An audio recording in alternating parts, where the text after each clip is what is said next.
O primeiro deus, o primeiro representante do Ragnarok a pisar na arena é o nosso querido deus do trovão Thor, o maior berserker dos deuses e verdadeiramente um dos mais poderosos personagens de Shumatsu no Valkyrie. Porém, não é só de força, músculos e truculência como o personagem é feito. História e curiosidades também fazem parte da sua essência como personagem, especialmente quando o assunto é um deus mitológico. E é isso que veremos hoje, todos os segredos e curiosidades do deus do trovão Thor.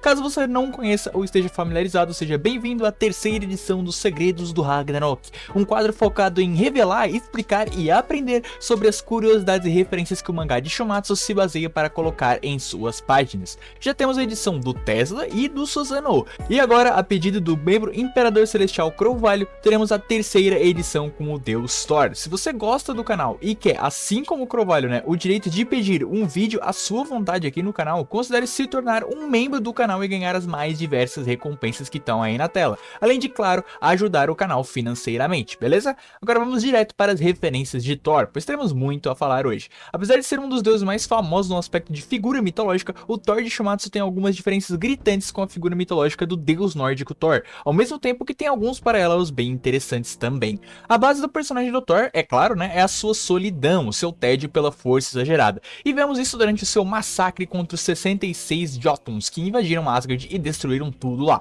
vencendo facilmente a guarda dos deuses, mas que contra o Thor, perderam facilmente. Isso é bem acurado com a mitologia, onde o Thor é conhecido por ser um grande protetor de Asgard e especialmente um grande exterminador dos rivais dos deuses nórdicos Aesir, um grande exterminador de Jotuns, os gigantes, tendo diversas histórias sobre esse feito, com mais destaque sendo a história onde Thor devastou o Jotun conhecido como Hirungnir, o gigante de pedra. A queda de Hirungnir veio após apostar com Odin que o seu cavalo Gullfaxi era mais rápido que o cavalo de 8 patas de Odin, o Sleipnir. Após perder a corrida para Odin, o Hirungnir vai até a Valhalla furioso e é convidado pelos deuses da Aesir para beber. Lá, já bem bêbado, o Hirungnir afirma que vai matar todos os deuses do Valhalla e vai levar a Freya e a Sif com ele. Irritado pelo comportamento do gigante, os deuses da Aesir chamam o Thor, que apenas com a presença faz o gigante se cagar completamente e inventar uma desculpinha que o Thor, um guerreiro honrado, não atacaria sem uma arma, Thor então diz que o Hirungnir pode se apressar e ir até a casa dele e pegar as armas para um duelo, do qual ele de fato foi e se equipou com um escudo de pedra e uma pedra de amolar, preparando e confiante para o combate. Isso até ele ver o Thor chegar em volta de raios e se cagar de medo de novo.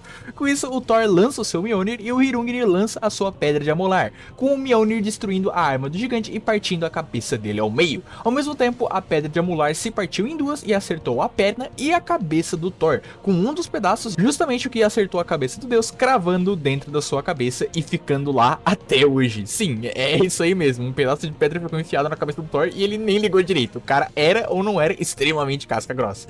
Ainda sobre o Thor ser um absoluto B10 destruidor de gigantes, teremos outra história já envolvendo sua batalha com um tão poderoso quanto Hrungnir, mas existem lendas ainda maiores sobre a sua astúcia e habilidades como guerreiro que a gente também vai elaborar. Alguns podem lembrar e outros não, mas em Shumatsu o nosso Thor já enfrentou a Jormungand, a tão famosa serpente do mundo, a criatura filha de Loki que é dita dar a volta ao mundo e destinada para ser o inimigo final de Thor no Ragnarok da mitologia nórdica, o fim dos deuses. A batalha desses dois monstros é descrito no Voluspa, um dos poemas da Edda em prosa, onde na batalha final, após envenenar o mar inteiro de Midgard, o mar inteiro da terra, Jormungand enfrentará Thor e será derrotada por ele, mas vai conseguir matá-lo com o seu veneno, trazendo assim a morte tanto da serpente, quanto do Thor. Os dois acabam morrendo na batalha.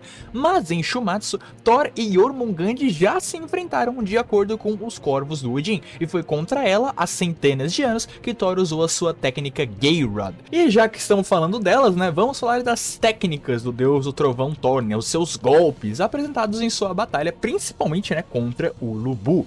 A primeira técnica é também a mesma que devastou os 66 Jotuns em Asgard, um ataque que recebe lendas e canções de outros deuses em seu nome, o martelo de Thor, com as Raus, o japonês do golpe, sendo as castas para Toru-hama, ou seja, Thor's Hammer, acompanhado dos kanjis para Toshin no Raizui, com Raizui tendo os kanjis de trovão e martelo, e Toshin tendo os kanjis de deus e de guerra, batalha, combate, algo nesse sentido. Então, o golpe martelo de Thor também poderia ser traduzido como martelo do trovão do deus da guerra, o que, convenhamos aqui, eu não sei vocês, mas eu acho um nome bem mais legal. E não será a primeira e a única vez que veremos o Thor tendo os dizeres de deus da guerra ou deus do combate, representado sua característica novamente, né, extremamente combativa, né, focado em batalhas que o Thor é, inclusive pelo seu título também de Berserker do Trovão, que de novo, né, nas katakanas tem os dizeres Ikazuchi Bazaka, traduzindo literalmente para Berserker do Trovão, mas nos kanjis tem os dizeres Ikazuchi no Kyousen Shin, traduzido diretamente para Guerreiro Louco do Trovão, intensificando ainda mais essa característica de combate do Thor. Porém, não podemos esquecer do golpe mais forte do Deus do Trovão, né, quando seu martelo, o Mjolnir, é despertado e o Thor lança o martelo, pegando ele de volta no seu retorno e aplicando uma força centrífuga no balanço do Mjolnir, o golpe que eu citei ter sido usado contra a Jormungand, o Geirrod. Antes de entrar no que é o Geirrod na mitologia nórdica, vamos, assim como o martelo de Thor, né, analisar os kanjis do golpe Geirrod. As suas katakanas são bem simples, são descritas diretamente para Geiroru Toru Hama, Geirrod Thor's Hammer, né, mas os seus kanjis são bem interessantes, pois eles têm uma evolução do martelo de Thor, né, que tinha os ideogramas martelo do trovão, que se mantém, né, pro Geirrod, mas ele recebe o acompanhamento dos kanjis para Kakusei, tradução direta para acordado, consciente, né, ou mais direto, despertado. Ou seja, o nome do golpe pode ser traduzido diretamente para martelo do trovão despertado, Geirrod Thor's Hammer, Geirrod martelo de Thor. E talvez você esteja se perguntando sobre os golpes de Thor, pois sempre foi dito, inclusive por mim em outros vídeos, né, acabei fazendo esse meio errinho, né, que o Thor tem 3 golpes, que é o martelo de Thor, o Geirrod e o Geirrod martelo de Thor. Mas não, isso tá errado. O Thor só tem 2 golpes, o martelo de Thor e o Geirrod martelo de Thor. O golpe que ele usa para quebrar as pernas do Lubu é o mesmo golpe, é o mesmo exato golpe que ele usa para finalizar a batalha contra o Lubu e vencer a sua devoradora de céus, que no caso é o Geirrod martelo de Thor, Geirrod Thor's Hammer, né, em inglês. Então fica aí a correção de alguns vídeos antigos meus que eu acabo citando que ele tem esses 3 golpes e não, ele só tem esses 2, né? E eventualmente esse tópico também vai voltar no canal eventualmente, né? Agora sim, da onde diabos vem o nome Geirrod? Porque o nome do golpe mais forte do Thor é Geirrod. Assim como o nosso finado gigante de pedra Hrungnir, Geirrod é um Jotun também, um Jotun, né, um gigante que também foi morto pelo Thor, né, que nem, sei lá, metade dos gigantes na mitologia nórdica. E ele tem a sua lenda contada no poema Skald do Thordrapa. Essa história começa como 2/3 da lenda das mitologias nórdicas, né, com o Loki, que voava por cima da morada do gigante Geirrod, chamada Geirrod Dargandar, em Jotunheim. E lá ele foi capturado pelo gigante Geirrod e trancado em um baú por 3 meses. Para ser salvo da morte, o Loki faz um acordo com o Geirrod em trazer o Thor, né, o deus matador de Jotuns, para sua casa sem o seu cinto e sem o seu martelo, que são 2 das principais armas do deus do trovão, ou seja, ele estará muito mais enfraquecido, né.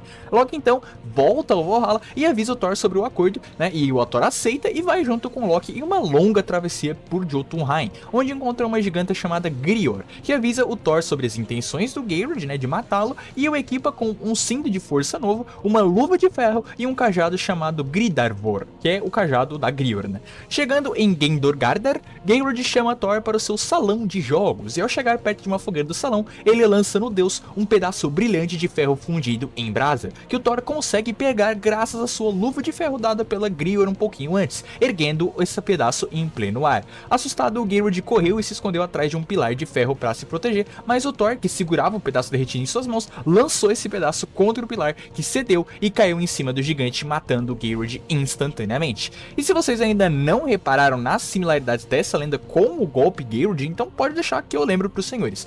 O jeito que o Thor mata o Geirrod na história é pegando o objeto lançado, né, contra ele e jogando-o de volta no retorno, bem similar ao funcionamento do próprio golpe, da própria técnica Geirrod, onde o Thor lança o martelo e no seu retorno usa da força centrífuga do golpe para atacar o oponente. E ele faz isso justamente com o martelo despertado, que ferve, literalmente exala calor e queima o oricalco da arena, comparado à lava, né? Sendo também uma referência direta ao pedaço de ferro quente que o Thor usa para matar o gigante Geirrod na lenda, né? Bem legal a referência, né?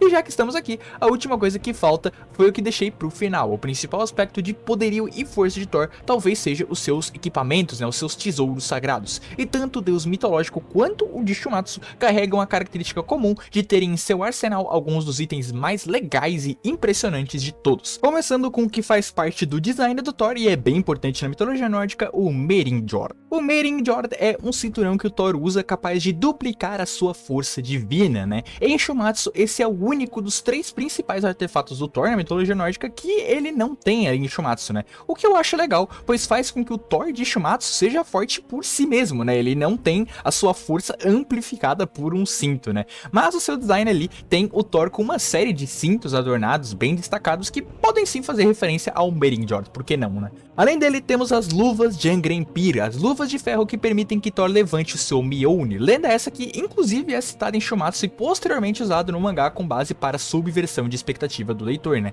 Ao contrário da mitologia, em Shumatsu, a Jangrempir serve para proteger o Mjolnir da força do Thor. Já na mitologia, a Jangrempir permite que o Thor levante o pesado Mjolnir. Além disso, em Shumatsu, justamente por ser feita para proteger o Mjolnir, a arma mais poderosa do paraíso, né? A Jangrempir é a proteção mais poderosa do paraíso e um dos tesouros sagrados mais poderosos do céu, sendo a defesa mais poderosa de Shumatsu até agora. E claro, para finalizar, não podemos esquecer do lendário e eletrizante Mjolnir, o martelo do trovão, que carrega bastante diferenças entre a mitologia e a sua contraparte em Shumatsu. O Thor de Shumatsu vocês já sabem, o Mjolnir é o tesouro sagrado mais poderoso do céu, capaz de despertar e emanar calor como lava, e é extremamente grande e pesado, aspectos esses que são inversos na mitologia, né? De acordo com o Eden Prosa, o Mjolnir é um martelo forjado pelos anões Sindri e Brok, após mais uma das diversas atrapalhadas do deus da astúcia Loki, que se meteu numa disputa de forja entre anões após cortar os cabelos de Sif, que é a esposa do Thor. A sua aposta é que o seu escolhido, o anão Ivaldi, faria itens melhores que os anões Sindri e Brok,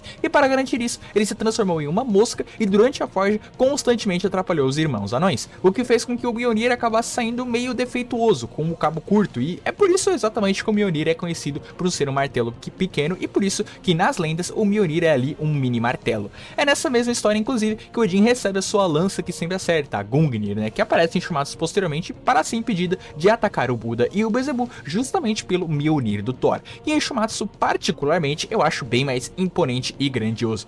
Especialmente nesse aspecto de armas, o Thor tem bastante subversões da mitologia. Sua luva não serve para ele empunhar o martelo, mas sim para proteger o martelo do Thor, e o seu martelo não é pequeno, ao contrário, ele é maior do que o próprio Thor inclusive. E ele nem mesmo tem o seu cinturão, né? Mas dá pra ver que tudo isso foi trabalho de pesquisa do Uemura e dos seus colaboradores, pois para subverter o senso comum do Thor mitológico, era necessário primeiro saber dos conhecimentos do Thor mitológico. Porém, outras características são razoavelmente coerentes com a mitologia, como o Thor ser ruivo, em referência aos descritos cabelos da cor de fogo que o Thor tem na mitologia, descritos pela Eden Prosa. Além de, claro, né, todo o conto sobre o Geirrod e as suas características de matador de Jotuns e protetor de Asgard, que mesmo não sendo seu objetivo de vida em Shumatsu, ainda é um traço vital do personagem que se mantém no mangá. E você, acha que o Thor de Shumatsu é legal do seu jeito, ou preferia que ele fosse mais parecido com o Thor mitológico? Eu particularmente gosto bastante do como o Thor de Shumatsu foi adaptado. Comenta aí embaixo o que você acha, não se esquece de checar os outros 2 vídeos dessa série se ainda não viu, né, estrelando Susanoo no Mikoto e o Nikola Tesla, e claro, comenta aí embaixo que outros personagens você gostaria de ver aparecendo no quadro Segredos do Ragnarok nos próximos meses, beleza? Como sempre, um agradecimento aos boosters do server do Discord, aos membros General de Guerra, Falha TV e Nada, Imperadores Celestiais, Enchantress, Cruvalho e Erin, por apoiarem diretamente o canal. E meus agradecimentos a você que ficou até aqui, um abraço e até mais.